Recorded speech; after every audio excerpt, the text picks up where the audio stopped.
This Torah class is brought to you by TorahAnytime.com. We're beginning to talk about Shlomo HaMelech and his reign. As we've already learned, the commands of David HaMelech, we already saw how he commanded Shlomo about several things. First of all, he commanded him about Yoav, the nephew of David HaMelech, that he should make sure that he is punished for his misdeeds, for the people that he killed. We mentioned Uriah, Avner, Amasa, Avshalom.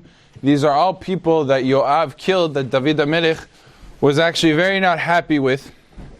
But David HaMelech was not able to do anything about it. That was number one. We spoke about how David HaMelech encouraged his son, Shlomo, to keep the Torah and the mitzvot, and to not allow avodah zarah, and to go in the ways of HaKadosh Baruch Hu wholeheartedly. And as well, we said that David HaMelech commanded Shlomo to treat the Bnei HaBarzilai, Barzilai HaGiladi, who was a tzaddik that helped out David HaMelech, to treat him nicely and to be very hospitable to him, to give him food, to bring him to the palace and let him stay there and reside and eat the food of the king, so that he will always have parnasah. And finally, the last was about Shim'i ben Gera, who was the Rebbe of Shlomo HaMelech. He said that you have to make sure that Shim'i ben Gera is punished as well. So those were the commands that David HaMelech gave to Shlomo HaMelech before he passed away. So now we will discuss what the Gemara in Shabbat tells us, the final discussion that David HaMelech had with HaKadosh Baruch Hu. And the discussion went as follows. David HaMelech turns to God very, very close to the end of his life and says, God, I feel very weak. I know my passing is coming soon. Please tell me the day that I'm going to die. I want to know, when am I going to be leaving this world? Tell me a date. And HaKadosh Baruch Hu said to David HaMelech, I'm sorry, I can't do that. There's a rule. In Shamayim there are rules. I do not reveal to people the last day of their lives. And the reason God doesn't do that is because what's going to happen? A person's going to go ahead and say, okay, I'm going to do whatever I want for all these years, and then the last day I'm going to do teshuvah. His whole life is going to be very, very different. If he doesn't know that the moment that he's going to die, every single day, he's going to come back to HaKadosh Baruch Hu, he's going to make sure to do, please put that away. This is not a place for distractions. And he's going to try hard to be good with HaKadosh Baruch Hu every single day of his life. But if he knows when he's going to leave this world, it's sort of cheating. It's like it's not fair for him to give him all the challenges. So he said to David HaMelech, I'm sorry, I have this rule, even though you're a great tzaddik, and I know you're going to go in my ways, but that's the rules of Shammai. I cannot tell you the day that you're going to die. He says, okay, please tell me at least what day of the week. Tell me which day. Is it going to be Sunday? Is it going to be Monday? Is it going to be Tuesday? Tell me which day of the week. And God says, this I could tell you, because I'm not telling you when, but it's going to be Shabbat. David HaMelech said, no, not Shabbat. How about we do Sunday? How about Sunday? He says he can't do Sunday. Sunday, that's already the time that Shlomo HaMelech is meant to be king. And you can't take away, even for a second, even for a day, you can't take away the kingship of Shlomo HaMelech, because if you're going to be king, then he's not going to be king. So therefore, I can't let you die a day later. He says, okay, but I still don't want to pass away on Shabbat. Let me pass away on Friday. Let me do a day earlier. I don't mind. Shlomo HaMelech could be a king a day longer. I don't have an issue with it. God says to David, he says, David, ki tov yom b'chatzerecha me'alef. He says to David, Shlomo HaMelech is going to bring 1,000 sacrifices when he builds Beit HaMikdash. But you know, one of your days of learning Torah is worth more to me than the 1,000 sacrifices that Shlomo HaMelech is going to bring on the day of Beit HaMikdash. This is how much God loved David HaMelech so much, because his heart was with HaKadosh Baruch Hu. His heart was pure with God to a level that even Shlomo didn't attain, that he says, I can't let you die a day early. Your living every single day is beautiful in my eyes. I'm supposed to give all that up. So David HaMelech was stuck. He had to pass away on Shabbat. Now David HaMelech prepared. He said, okay, if Shabbat is going to be the day I'm passing away, and I don't know which Shabbat, is it this Shabbat, the next Shabbat, every single Shabbat, he would learn Torah from the beginning of Shabbat all the way. He didn't stop. Lo pasak Torah mipumeh. Every moment, he learned and learned and learned Torah. Finally, the day came that David HaMelech's neshama was going to be taken. And the Malach HaMavit, as we know, there's an angel that God gives him a purpose and a mission to take the neshamot. So David HaMelech, by the way, some of the commentaries explain, they say, why is David HaMelech so not willing to pass away on Shabbat? So David HaMelech understood that HaKadosh Baruch Hu keeps the Torah. Kadosh Baruch Hu keeps the Torah himself, which means there's a mitzvah called Shabbat. We just learned about it in this week's parasha, Zachor et Yom HaShabbat, lekadesho, where you're not allowed to work. One of the things that is not allowed to be done on Shabbat is to kill. Even not people, of course you can't kill people, but you can't go ahead and you cannot take a little bug and crush it on Shabbat. You're not allowed to do it. Why? Because you're taking away the neshama. It's called nitilat neshama. Every single creature has a nefesh. It has a spirituality to it. That's why it's able to move around. It doesn't just have atoms that connect. Because if you just have atoms, you can have something dead that has all the atoms. So in order for something to live, it needs to have a nefesh. So when you go ahead and you crush a bug, you're separating, you're taking away its nefesh. And that's a violation of a melacha on Shabbat. That's why you're not allowed to slaughter animals on Shabbat. You're not allowed to kill bugs on Shabbat. All of these things are asu. So one of the things that's also asu is for God to take a neshama, right? God, sometimes the great tzaddikim, HaKadosh Baruch Hu takes their neshama. It's called mitat neshika. They leave this world through a kiss from HaKadosh Baruch Hu. The neshama connects to God, and then it separates from the body. Can God do this on Shabbat? No, because that's a violation of Shabbat. So if David HaMelech dies on Friday, dies on Motzei Shabbat, Sunday, so God is going to take his neshama because he's a tzaddik. So he's so connected with God that he wants God to take his neshama. But if it's on Shabbat, who's going to do it? Not God, it's going to be the angel. And David HaMelech doesn't want the angel to be the one to take his neshama. So he's begging HaKadosh Baruch Hu, no, let's do Friday. Let's do Sunday. Let's do any other day. Because if it's Shabbat, I know it's Malach HaMavit. And sure enough, David HaMelech was told, no, you're going to have to die on Shabbat. And who do we find? The angel on the day that he was sent to take the neshama of David. David HaMelech was learning Torah. He was, Oy, Baba Metzia, Baba Basra, all the Gemarot. He's learning intensely.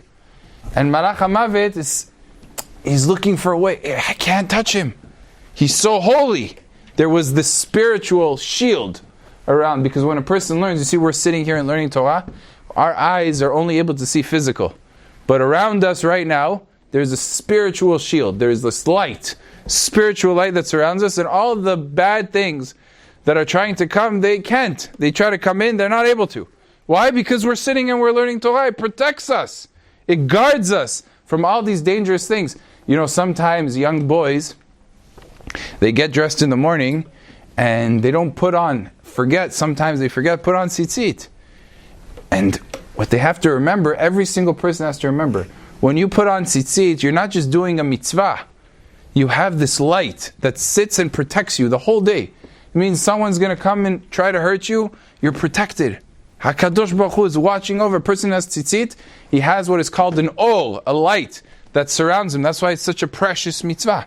If a person sits and learns Torah, he's doing a precious mitzvah, he has a protection of God surrounding him. So the Malach HaMavet was not able to touch David HaMelech. So he says, Oi, how am I going to take his neshama? I have a job. I have to get rid of his neshama. I have to take the neshama and bring it to Olam Haba. How am I going to do this? So he decided, I'm going to distract David HaMelech. He goes outside, there was a garden, and there were bushes and trees.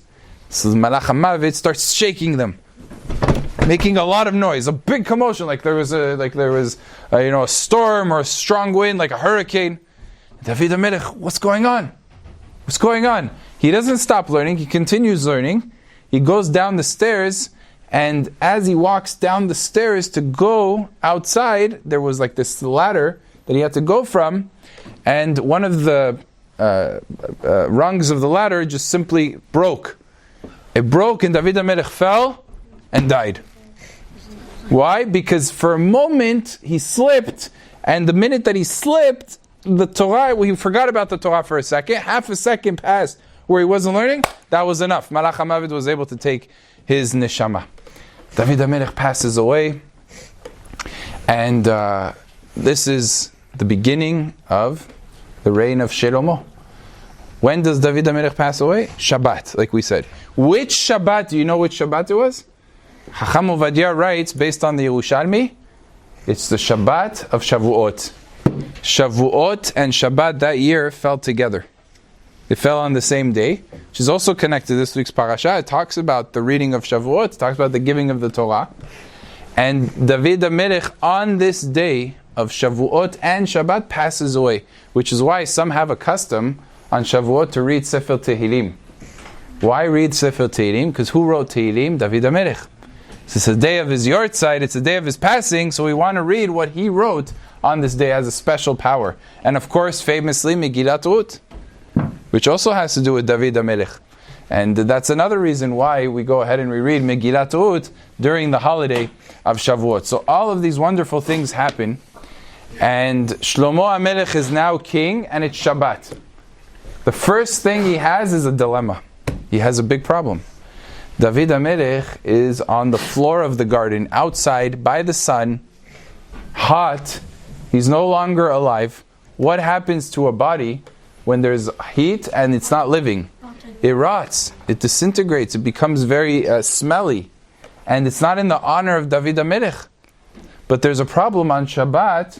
Things that aren't alive, you're not allowed to move. So it's muktzeh.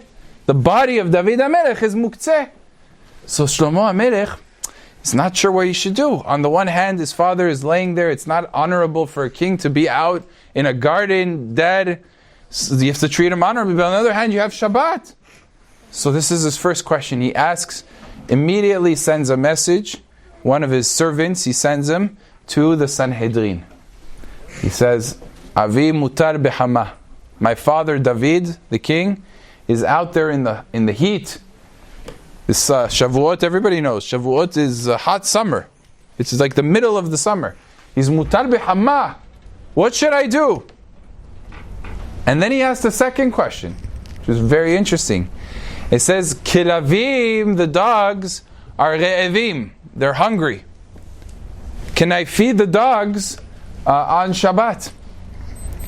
No. Actually, you could. Yeah, you could? So, Yeah, Shlomo HaMelech asked this question to the Sanhedrin. Two questions. And you know what the Sanhedrin tell him back? It was, of course, Benayahu ben Yehoyada. They answered him like this, in the following. They said, Hatoch nevela ve'anach lifnei ha'kelavim. Take part of an animal that died, like maybe a dead cow, a dead sheep, a dead one that's not slaughtered. It died because of whatever reason it died. It fell, broke itself, died. Bring it, cut it up, dismember it, and put it in front of the dogs. And David avicha hanach alav kikar otinok. Put a loaf of bread on top of your father, and then you're able to move your father. It takes away the prohibition of muktzeh. Put a loaf of bread or a baby on top of him, and then you're able to move him. It's not a problem of muktzeh. That's what the Chachamim answered. But I saw in one of the commentaries, he says, I don't understand. It says in the Pirchei Hamid, he brings this question down. He says, what did they do every other day when they had dogs that were hungry? Well, all of a sudden it's Shlomo HaMelech asking about dogs being hungry. And is that honorable to be asking a question about your father? And oh, by the way, what about the dogs? And the Gemara says worse. The Gemara says the Sanhedrin answered about the dogs before they even answered about David HaMelech. Does this make any sense? Like they didn't have, it's a palace. They didn't have anybody in charge of feeding the dogs. You didn't have any servants feeding the dogs. Why all of a sudden is today? This is the question. So Pirchei Hamid says a beautiful answer. He says, no. Shlomo HaMelech was asking a much deeper question. He was disguising it. He didn't want anybody to find out what his real question was. And this connects to what we spoke about Adonijah. If you remember the rebellion of Adonijah, that he wanted to become king. And if you remember, why did Adonijah want to become king? because he was an older son of David. And usually the kingship goes to the older, not to the younger. Shlomo HaMelech is 12 years old. So it should go to Adoniah. And there were many people that said, hey, who says Shlomo HaMelech is really supposed to be king? Why did David HaMelech inaugurate Shlomo? He should have really inaugurated Adoniah. Was looked the part, he acted the part, he was handsome, he was Talmid Chacham, he was a tzaddik, he didn't do averot until he rebelled, he didn't do any sins. So they said maybe Adoniah should be king. Now Shlomo HaMelech had a real problem, because David HaMelech didn't just die a normal death. David HaMelech died a very abnormal death. He's 70 years old. Instead of dying on his bed like all of the other tzaddikim, he died in a very not honorable fashion. He's out there on the floor, he fell off a ladder, and he's in the sun. It's not honorable death. And what are people going to say? You know what they're going to say? He's being punished because he appointed Shlomo. And he should have really appointed Adoniah. Look how he died. Why is God doing this to him? Because he deserves to be punished. So Shlomo HaMelech was concerned. What should I do? Avi mutal behama. It's lack of honor. People are going to go ahead and say. So what do the dogs have to do with this? Kiravim re'evim. Who are dogs? David HaMelech in Tehillim refers to the people that hated him as dogs, because they had such a hatred of David HaMelech that David HaMelech says, you look at the psukim in Tehillim, when it says miyad kelev yahidati, different references that the enemies of David HaMelech are called dogs. So Shlomo was saying, the klavim, the dogs are hungry, meaning the detractors, the people that are trying to take the kingship away from me and give it to Adoniah, they're salivating over this. They're excited. They want to go ahead and they're chomping at the bit. And he turns to the Sanhedrin, Benayahu ben Yoyada is the Rosh Sanhedrin. What should I do? So you know what they tell him? You know, you're right. Adoniah is a big problem. You have to get rid of him. Chatoch nevera. Take the dead corpse, get rid of him, and throw it in front of the dogs to show them, to bring fear. As we do find later on, we'll see that when Adoniah is killed, it instilled fear in all of those people that tried to get rid of Shlomo and crown Adoniah. They became afraid. Chatoch ve'nevera ve'anach lifnei ha'kelavim, and put that before the dog. And regarding your father and his honor, hanach alav kikaotina. Hanach means va'anahala medinot asa. It means make them have a break on the taxes. Show the people the honor of David, that he made a good decision by appointing you king. Tell them they don't have to pay taxes for the economy, right? Income tax, that's the bread. And also the tax for people. Sometimes they used to tax based on the souls. Hanach alav kikaro tinok. Reduce their taxes, and then people say, oh, David HaMelech did a great decision. He did a smart thing by appointing Shlomo HaMelech. And indeed, we're going to discover now, what does Shlomo HaMelech do? He follows the advice of the Sanhedrin. He is looking for a way to get rid of Adoniah. So what happens now? In this perek, Adoniah, if you remember, David HaMelech told Adoniah, I don't need you here in the palace. I'm not going to kill you. Adoniah was afraid. When Shlomo became king, he was afraid that he was going to kill him. So he ran to the Mizbeach, and Shlomo HaMelech said, Adoniah, don't worry, I'm not going to kill you, but I don't want you here in the palace. Go back to your home, and if you're needed, I will call you. And don't make trouble, he tells Adoniah. Adoniah goes home and lays low for some time. But then he comes over to Bathsheba. And he asks her, he says, please, Bathsheba, mother of Shlomo. He says, I have a small request of you. If you could do me, please, a favor, and come before your son, Shlomo, and ask him for something. Because I know if I ask him, he won't want to listen. But if you ask him, you're his mother, he'll do it. So Bathsheba says, okay, what is it that you want to ask? He says, I know that there's this very big tzaddikit, righteous woman, that I'm looking to marry. and her name is Avishag. Does anybody here remember? You remember Avishag? Avishag was the helper of David HaMelech. And it says Avishag wasn't married to David, right? She wasn't married to him. David HaMelech already passed away. I ask you for a small favor. Ask your son, the king Shlomo, who's of course the right king, he tells her, so she shouldn't be concerned. Of course, God wanted him to be the king. Please ask him if I can marry Avishag. Now Bathsheba, you have to understand, she wasn't the mother of Adoniah. Right? She wasn't his mother. David HaMelech had multiple wives. Shlomo HaMelech, his mother was Bathsheba. But Adoniah's mother was Chagit. So this isn't exactly, it's not like Adoniah is asking his mother to do him a favor. He's asking the woman who is sort of his rival. So Bathsheba, if she was a regular person, she would have said, no, who do you think you are? What are you coming to ask? But she was tzaddiket, she was very righteous. She said, you know what, if it's going to help there be shalom, if there's going to be peace, and this is your request to make sure that there will be peace, I'll ask him. I'll tell Shlomo. But Adoniah says to her, but please, please, please, don't mention me. Just make it like it's your own idea. Because I don't want Shlomo HaMelech to hear that it's my idea. She said, okay, I'm going to say it on my own. I'm going to request it from Shlomo HaMelech. Sure enough, Bathsheba walks into the palace. Now you have to understand, Shlomo HaMelech actually had a chair to his right.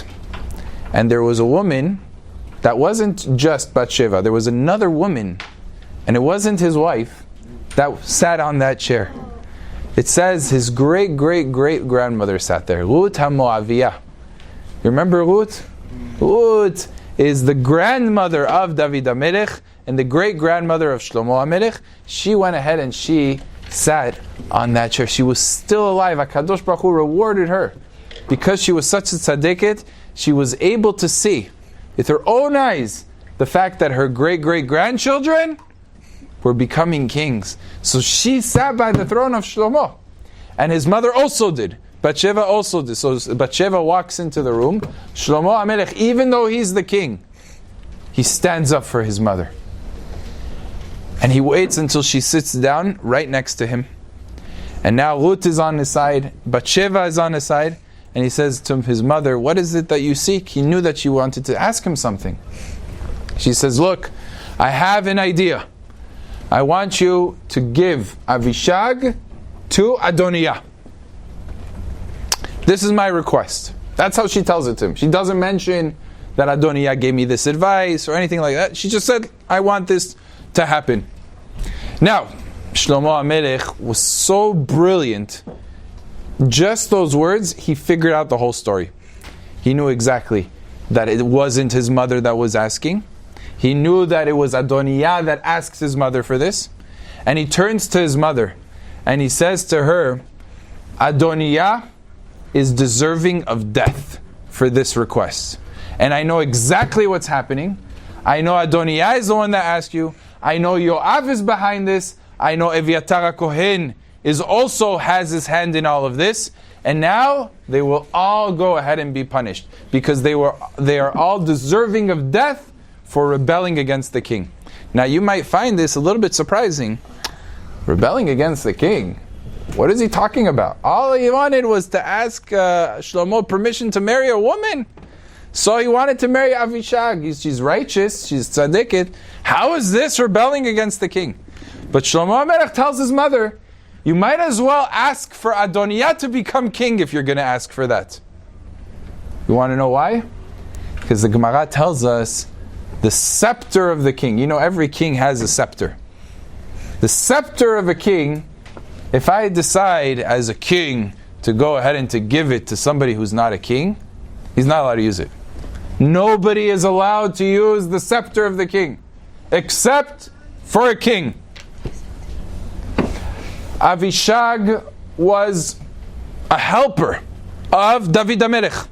She was, in a sort of sense, used by David HaMelech as property of the king. Adoniah is asking for Avishag. You know what he's really asking for?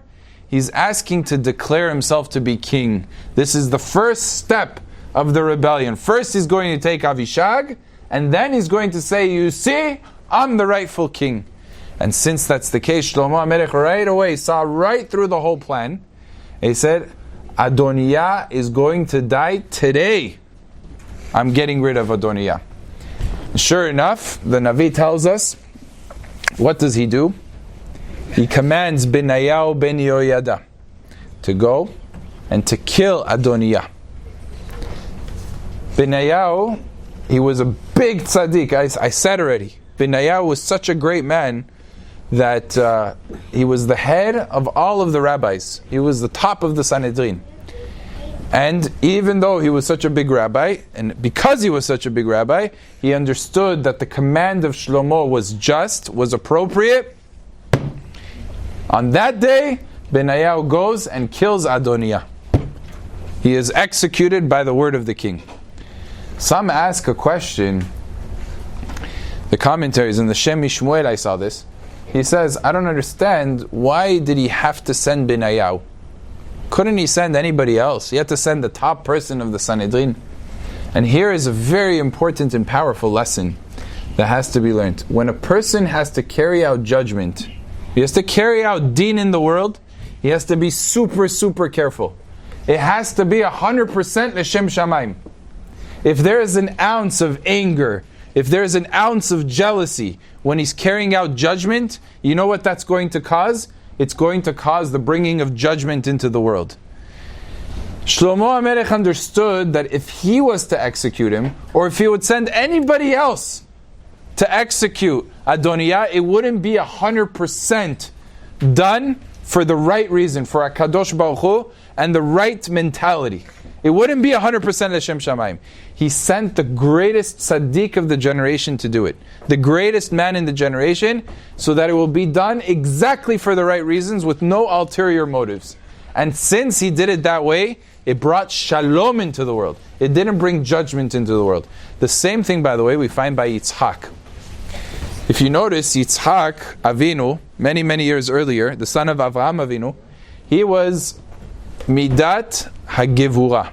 The attribute of Yitzchak was different than Avraham. Avraham Avinu was kindness, was chesed. Yitzchak was Gevurah, was strength, judgment. Notice, Yitzchak never in his life got angry. Never. When Esav was the most evil person, they would come to Yitzhak and say, hey, he's murdering, he's doing this, he's doing terrible things. His wives worshipped idols in the house of Yitzhak. Yitzhak doesn't say anything. He doesn't get angry. When Avimelech comes and takes away the wells of Yitzhak, Vayomer Yitzhak, what's Vayomer? Lashon Rakah. He spoke to him gently. He never in his life got upset. And why? Because Yitzhak understood, since he's the attribute of judgment, if he was to get angry, it could destroy the whole world. He could bring so much judgment in the world. So he was super careful in everything that he did to not bring anger into the world. So careful. Even his name, Yitzhak, is laughter, is joy, in order to counteract the attribute of judgment. As a matter of fact, it helped Yaakov. Because when Yaakov Avinu stole the brachot, the normal reaction, if you were Yitzhak, and you wanted to give the brachot to Esav, and comes along another son and steals it, you should get angry. Yitzchak should have gotten angry, but he never got angry. Why? Because he understood, I'm not allowed to be angry. I'm the attribute of judgment. So Shlomo HaMelech said, there's only one person who can kill Adoniah for the right reasons. And if you don't do it for the right reasons, there's going to be judgment in the world. So he understood, for there to be peace, it has to be that Adoniah is the one that actually carries out.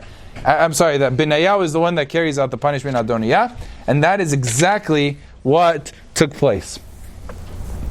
Now Adoniah is out of the question. Hanach nevera lifnei hakeravim. This was a way of striking fear into all of the enemies of Shlomo. So who picked up on this?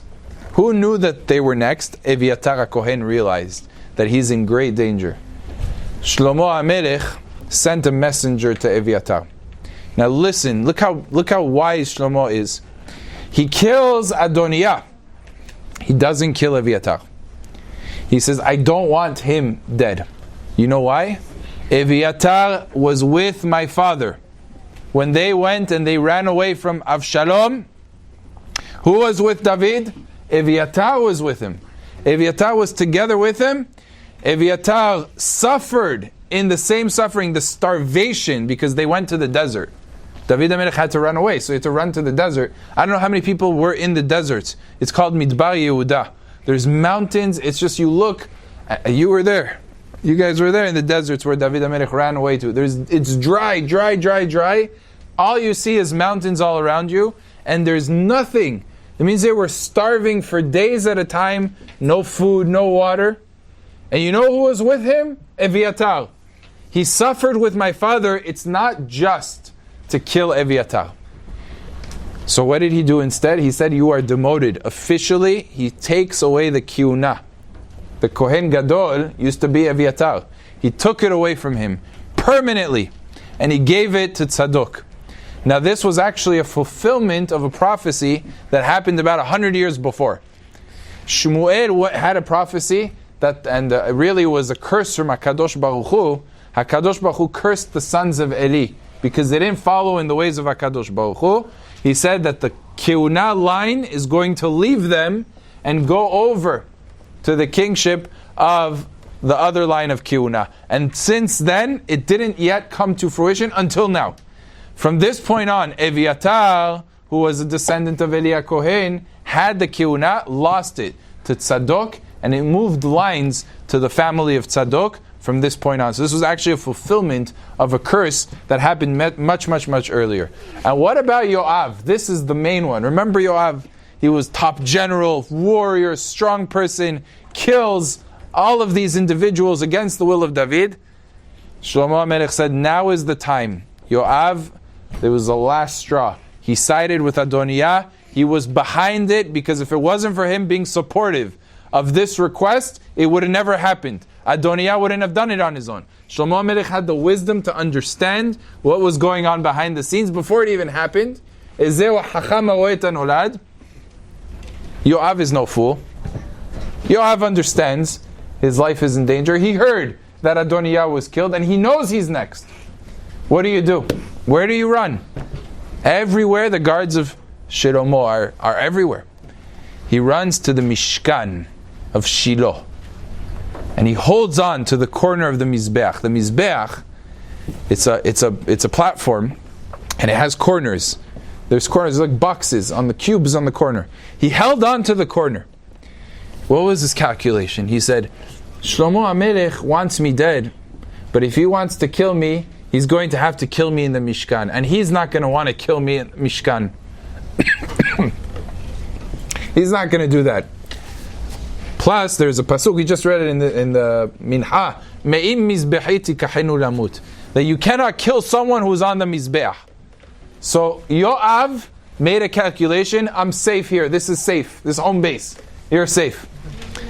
The Gemara says he made 3 mistakes. Mistake number 1, that's when you're on the Mizbeach, and not when you're holding the Mizbeach. Mistake number 2, that's talking about the Mizbeach in Bet HaMikdash, and he was in the Mishkan of Shiloh. It doesn't count for him. Mistake number 3, it's talking about the Kohen during the time of the working of Bet HaMikdash. He's on it, working, and Yoav wasn't working, and he wasn't a Kohen either. So therefore, Yoav actually made 3 mistakes.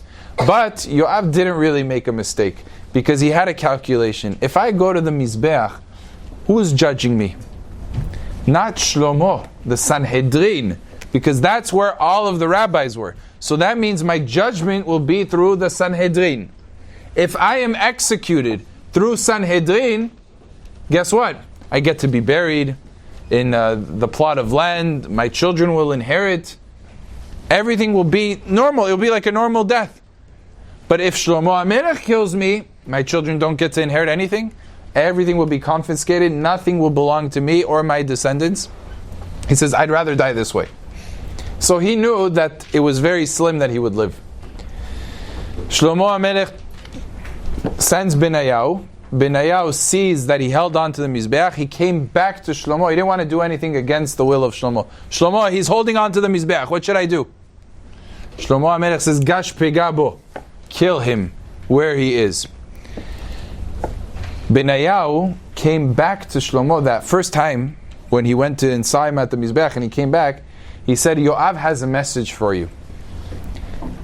What's the message?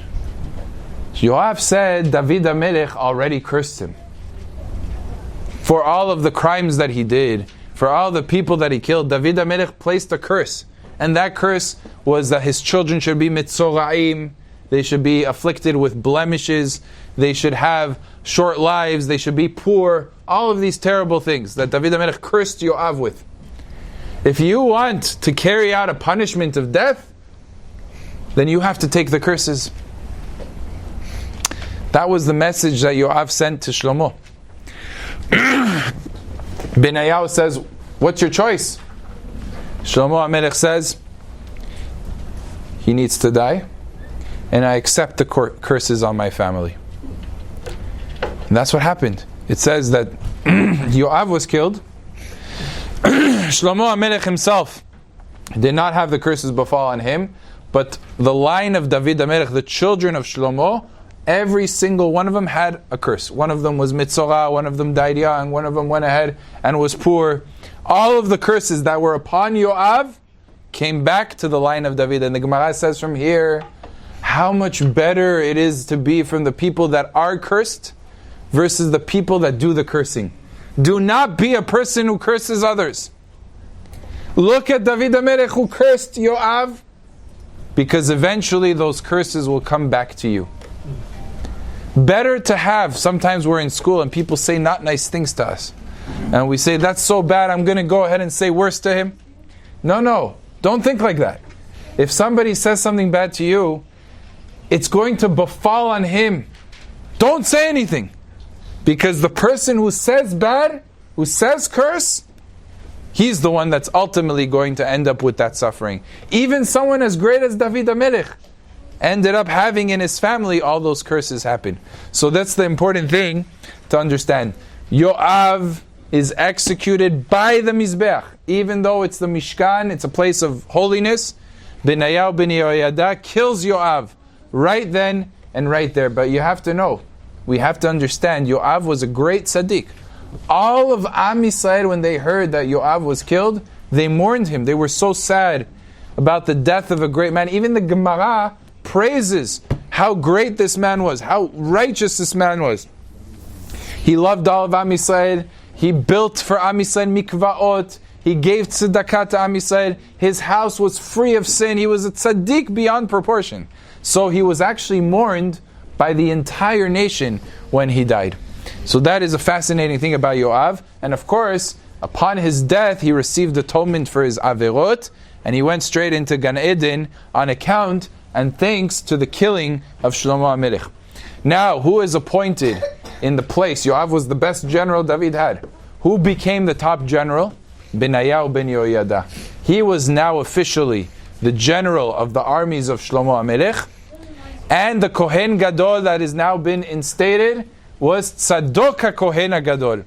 So now everything about the kingship of Shlomo is properly taken care of. Everything has been dealt with. The rebellions have been squashed.